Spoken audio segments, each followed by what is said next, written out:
Nigeria in the eyes of the world definitely is one great nation with beautiful people, great resources. We're so blessed. And being blessed seems as if it's another question to be asked now. Why is the nation so poor? Oh, the answers are not far-fetched. Intelligence reports indicate that most of the nation's wealth is controlled by some very few Nigerians. And in the manner in which they've moved them through public office, diverting the commonwealth of the nation to their private pockets. And of course, for those who are very fortunate, they've stashed them away in foreign countries. As a matter of fact, some world leaders have been quoted as saying, I think specifically, former Prime Minister David Cameron said, if the country should go through the looting spree that has characterized Nigeria's financial narrative, certainly his country will have ceased to exist. Profound, isn't it? Now, well, with the challenge now, that's of recovering the loot wherever they are hidden across the globe. An Herculean task, if you ask me. Even for the government, especially as some of these host countries of the looted funds are seemingly foot-dragging on repatriating the funds back to Nigeria. So Nigeria today will be looking at the encumbrances, that's the challenges, if you use that word, to recovering the nation's looted funds. Welcome to the program. My name is Blessing Abu.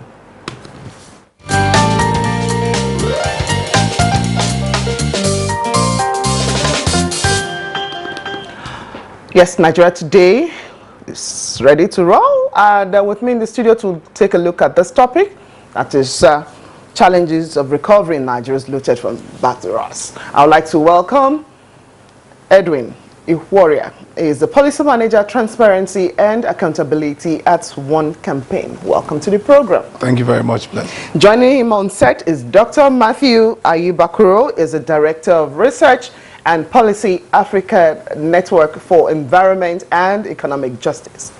Welcome, Ayibakuro. Thank you very much. Well, gentlemen, in the first instance, before this loot of those funds were actually stashed out there across the world, something must have made the system very porous for us to actually get there.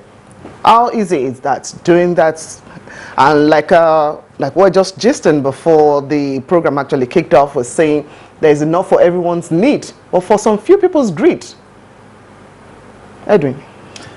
Yeah, I think, first of all, let us look at, what are the different types of grand corruption? Because what we're talking about here is the movement of public resources for private use or private gain. And the way you have access, the only way you have access to public resources is your access to the office. So basically you are in a position to have access to control. And usually they are what we call the politically exposed persons, right? And in doing this, the key factor here is the level of impunity that exists in the system is the very first measure, in the sense that if I do this, there's nothing that's going to happen, right? So because of your connection, because of your access to these resources, because of your position in power, and then because you also know that if you go ahead and convert public resources for your personal use, nothing is going to happen, or at least I will not be caught. So is it for the system to open up such looting spree for such officers? What could have happened to such a system that make it that easy? So I think there are many ways. First of all, Nigeria is a heavy cash-based economy. Maybe before now, until recently when we started operating with cards and all of that and electronic transfers, where you have a cash-based economy where salaries are paid with cash. For instance, I'm just giving a very basic example, that you create room for all kinds of things where records are on paper, right? You create room. Look at the thousands of ghost workers that have been seen recently. You will continue to have those kind of cases because who is going to check, right? So it's a lot easier. So first of all, the way to do it is easy, and when it is done, and when they even discover or find you out eventually, right? There is almost you get away with it. People even writing off their case from their check from the back pocket. Those kind of things, it will encourage more. So the first thing is that when the opportunity exists and there is no the punishment for doing it, even when you are caught, is less than the things you're going to receive, than the wealth or the gain you will have, it will just create doors for, you know, for. I'm hanging on to one word you say, when the opportunity exists. So that means there should have been an opportunity for such persons to actually occupy a particular position or office, as the case may be. And pronto, that's a ticket to actually doing that. Well, let's get Matthew to come in here. It's been said that no matter how straight you are, or that once you get into public office here, you automatically get corrupt. How true is this position? Is Nigeria truly a place where the average person is corrupt? Well, we have to be careful about the generalizations, because we've dealt with a lot of people in public office who have integrity. It's just that the preponderance of the people without integrity is beyond those who have integrity. So we have to establish that. We don't want to keep pushing this narrative that Nigeria is a corrupt country, everybody in Nigeria is corrupt, everybody in public office is corrupt. Not everybody is there. There is research that shows that in most countries there is a fine balance between the corrupt and the less corrupt, and we just need a few people to be more on the less corrupt side, and that's going to tilt the balance for social norms and behavioral change towards integrity. So we have to establish that. But in terms of the opportunities, like my friend said about stealing, with loot especially, and in terms of loot that is taken out of this country, we have to understand the amount of actors involved before money can be stolen from public office out of this country, for instance. So you need to have people, not just the public office holder. There are going to be people who are accountants in those ministries. There are going to be other civil servants who are working there, who help to drive the cash, the cash books, the other documents. We also have to understand the role of banks and financial institutions in making sure this happens, because without their aid, most of these monies won't be able to leave the country. We also have to understand the role of investment companies. People who come into this country, come to public office holders to say, look, if you have this amount of money, we're going to go to Dubai and buy you a house. Most public office holders come into Nigeria without understanding the intricacies of international investment and the ability to invest huge sums of money, which is why we have some cases where people go to their backyards and bury the money. They don't know what to do with it. But then we have these investment companies, financial institutions come in and give them the means by which to basically get these monies out of the country for whatever purpose they want it for. So it's a very huge degree of stakeholders that you need to deal with to make sure that these monies don't leave. So there is a part of social norms, the behavioral part, the political part, but there's also private sector role in making sure that these things happen. Okay, now from this look of things, from this chain of looters or corrupt individuals, like you've pointed out, all right, this is giving us challenge in actually even getting back those that have actually been spirited out of the country to some extent. Let's look at some of those challenges. Recently, of course, the president also had decried the manner in which they're looking out to bringing back this fund. He's spoken at different fora, both at the UN Assembly and even when he visited some other countries on the official capacity. Now, what is most difficult for us in actually addressing this? Some of these countries actually have agreed, okay, yes, we're looking forward to that, but what is most challenging for us? First of all, I think it's the legal, there's a lot of legal complications first, and we must agree that it is not that easy.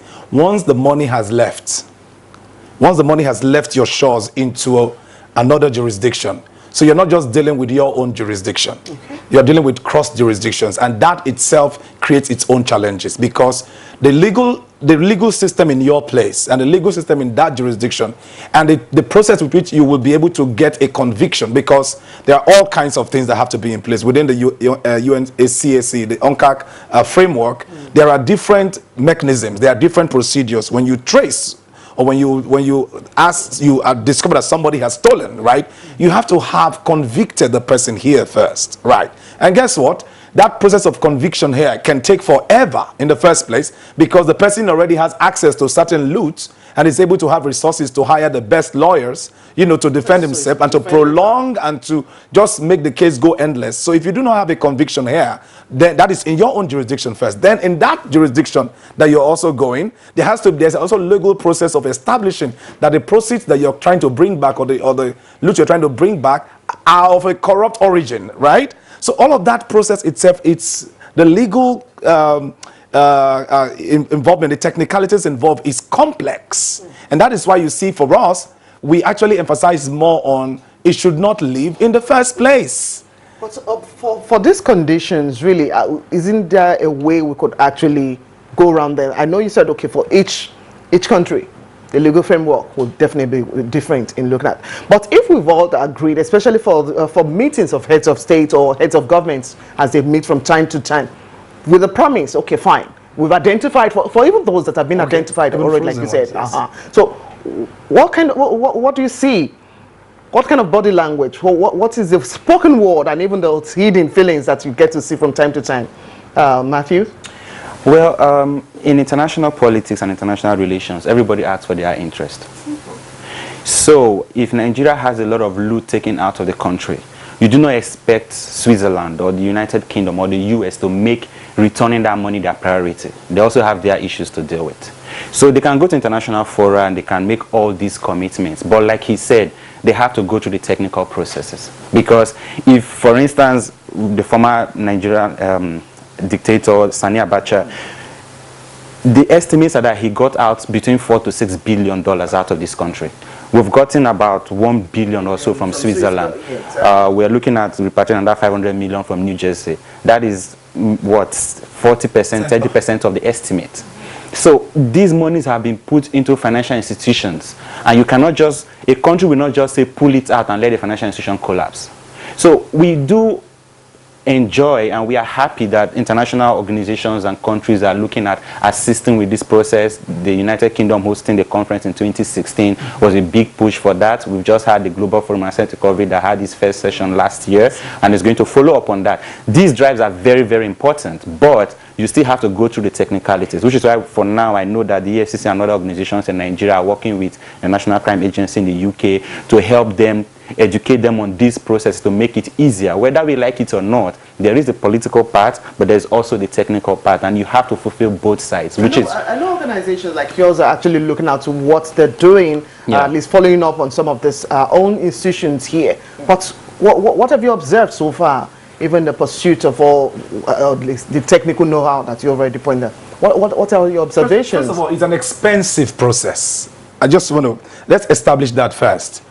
You're trying to recover money, but you need to spend a lot of money to recover the money you're trying to bring. So the question is that, is this the priority in terms of investment that the government wants to make? Again, you would say it should be priority because the money outside we're talking about are huge, right? Like you mentioned, if after so many years, look at how long Abacha died in 1998. This is 2018. Look at how long it is taking to bring back maybe a quarter or maybe 40% of the money that was, agreed to have been stolen. Some of the monies have even been frozen already. Now the question is, what does it take for the process here? From the institutions here, there are frameworks like the mutual legal assistance, that brings people bilaterally, they cooperate, they agree, they say you would do this, but they also come with conditions. Again, some of them, many of us don't even agree. Like, for instance, when you say, when the money comes back, you have to tell me what you're going to do with the money because otherwise it will be relooted, right? We've seen those things happen. So those kind of conditions are set, so that you break the vicious cycle of you steal the money, they take it out, then they bring it back, and then somebody else steals it again. So, and then they are asking for some kind of transparent systems that you should have in place. For some people are saying, or for some pundits are of the opinion that this is actually being said or done to actually frustrate our process of returning those goods. Well, the question is that do they not have evidence? There are hard facts to show that monies were taken, brought back, right? I'm sure. And it was leading on some follow-up on the World Bank, the first set of money that was recovered, and they were monitoring the projects that were executed. And they gave their own report on what they thought those monies were used for, right? Which exactly does not fit the same narrative that was the official narrative. My point is that there are evidence or there are facts that show that some of the monies that came in, when you don't have a transparent process of disbursing those money, of using them for projects that help to bring people out of poverty, and then you just give us a report, that is not clear. Everywhere is different, right? Okay. So it is important that we understand that why we do not expect them to be giving us conditions on how to use our money. Exactly. That is true. But you also, how do you want to break that cycle of continuous looting and re-looting by a system? Okay, well, I'm glad you're asking the question, and then you find answers to them when we return from this break, because we're going on a break now. We actually spoke with some Nigerians that were residents in the FCT earlier in the day on what they thought about this particular topic. We'll take that now, and when we come back, we'll take a look at the way forward, really, in recovering Nigeria's looted funds.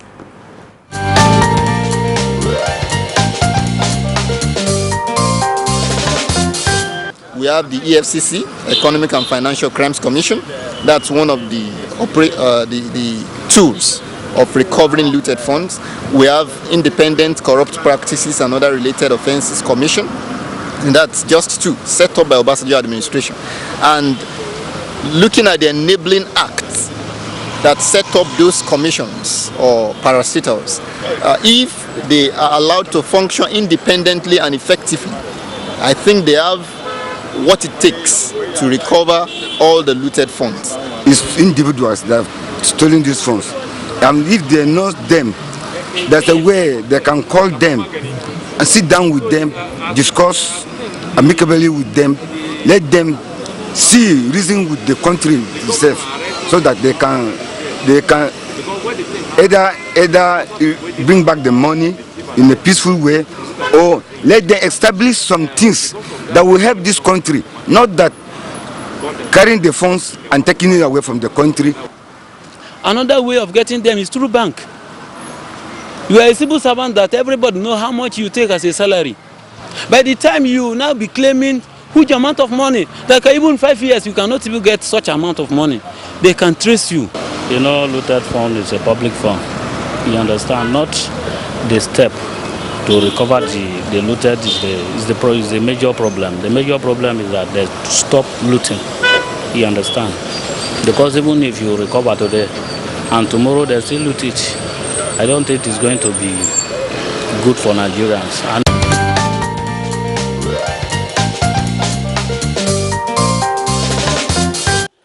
Yes, views from the street. They're expressing their views on recovering Nigeria's looted funds. Come to think of it, gentlemen, we're even talking about the ones already that have gone outside the shores of the country.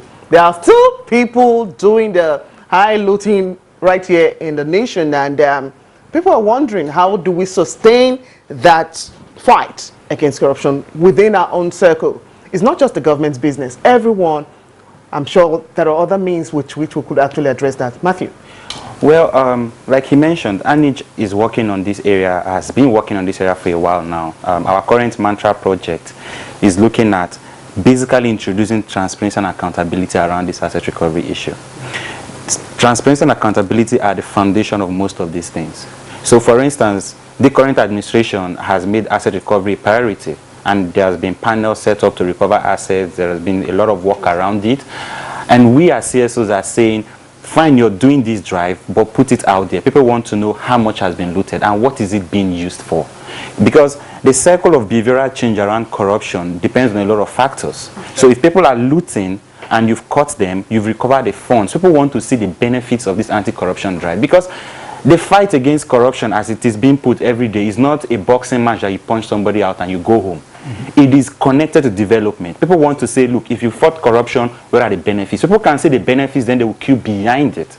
So in terms of saying because people are not seeing enough of that is what is not making everyone to stand up against that. We are saying that at the foundation of every anti-corruption effort, whether it's in terms of preventing corruption, prosecuting corruption, in terms of confiscation, recovering assets, we need transparency and accountability throughout the whole spectrum of fighting corruption, so that people can know what is happening. When you put it out there, people see the benefits of it, which is why, for instance, with the Abacha loot, we are working to see how the process can be monitored properly, to see that if you say you're going to use this money for conditional cash transfer program, let the people who are supposed to benefit from it actually get the monies. Let's see how it transforms their life. Then people can say, okay, actually, this recovery process is benefiting the ordinary Nigerian. And perhaps more importantly, the Sustainable Development Goals, which everybody has signed on to globally.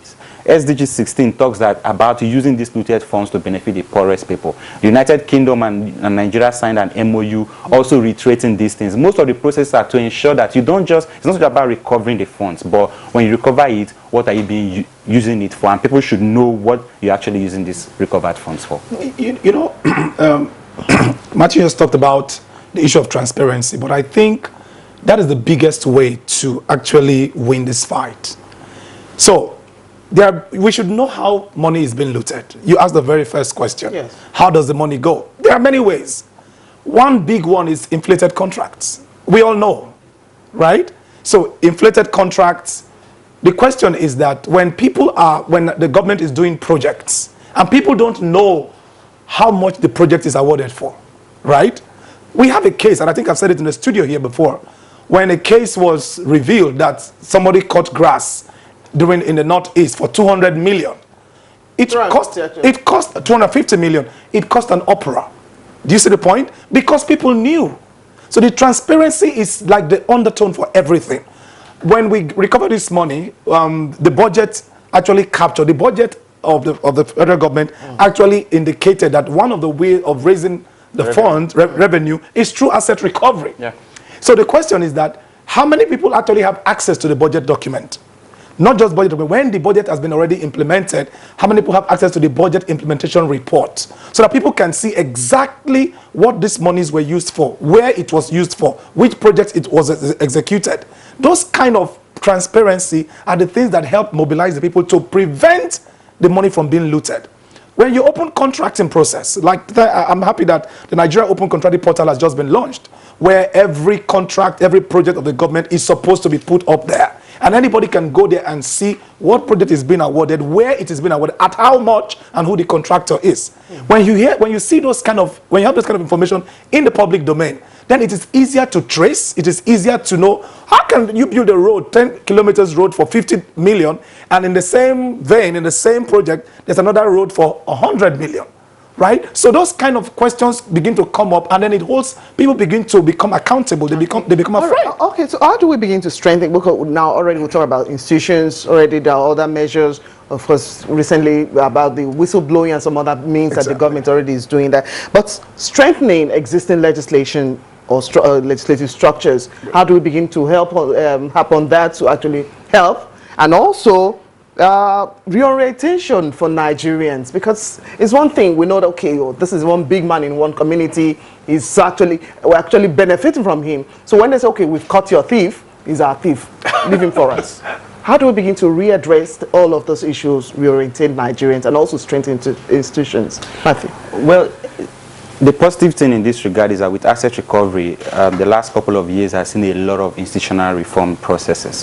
In terms of legislation, we have the process of crime bill that is before the National Assembly, and CSOs are working as much as possible to make sure that bill is passed before this National Assembly goes off next year. If that bill is passed, it provides a very robust framework for asset recovery. So right now, the asset recovery regime in Nigeria is scattered all over the place. So the EFCC does it, the ISPC does it, NDLE does it, Customs do it. This bill is going to bring all of these under one agency, and the agency will not just be working at recovery, it's also be working at management. There are provisions in that bill talking about what recovered funds should be used for. If that bill is passed and signed, then we, in terms of institutional reform, we have a good standing point to go from. But then, that is not the end of the case. So for instance, you talked about the budget. The budget clearly states that 7.something% of this budget this year is going to be from recoveries. And the past couple of weeks, I've been doing some research around it. It simply mentions the Abacha loot that was returned to say that is part of it. The rest is simply said other recoveries. People should know what are the other recoveries. Last word from you shouldn't infantilize Nigerians. We are mature people. We are able to think for ourselves. Put the information out there. Citizens who work with information. CSOs are active. They are working around these processes. Pass the bill and let us use that as a good framework to then do the rest of the work we need asset recovery. Okay. There's the public 30 seconds down. There's Public Procurement Act that was passed since 2004 or 2007. That has been in place. So the question is that to what extent are we really complying with the provisions of that act? Because public procurement is the biggest source, as far as I'm concerned, of grand corruption. Because when you're having billions of naira as in your budget and you're using that to purchase goods and services, that is the biggest place you pad up to get this. So how do we begin to apply the principles there, and by opening up the process and by following due process to the point where people can no longer steal? If they stole or if they steal, they will be caught. And that is the biggest part, I think. All right, Edwin Ukoria, thank you very much. Policy Manager, Transparency and Accountability of the One Campaign Group. Thank you very much for coming on the program. Thank you for your insights as well. Dr. Matthew Ayibakuro, Director of Research and Policy, African Network for Environment and Economic Justice. Thank you very much. Thank you for having me. And thank you too for watching. On behalf of the Nigerian Today crew, I appreciate you, and we hope to see you again tomorrow, same time. And you can actually watch this edition of the program or any other edition at all at youtube.com/NTA News 24 Hub. My name is Blessing Abu. Enjoy the rest of the day.